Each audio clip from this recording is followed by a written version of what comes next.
மற்றும் ஓர் தெய்வம் உண்டே மதியிலா மானிடர்கள் உற்றபோது அநீதி நீங்கள் பொதுவன் என்று உணர மாட்டீர்.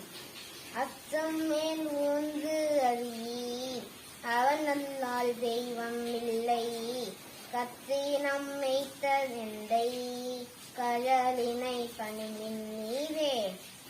அறிவுநுட்பம் இல்லாதவர்களே, கன்றுகளை வைத்த கண்ணனின்றி வேறோ தெய்வம் உண்டோ? உங்களுக்கு துன்பம் வந்தால் மட்டுமே அவனை நம்புகிறீர்கள். மொத்த சமயங்களில் நினைப்பதும் இல்லை. ஒப்பற்ற பெருமானின் திருவடிகளை பற்றிக் கொள்ளுங்கள். ஒருபோதும் நீங்கள் அழிவிற்குள்ளாகிற நிலை வராது என்று தொண்டடிப்படியாக கூறுகிறார்.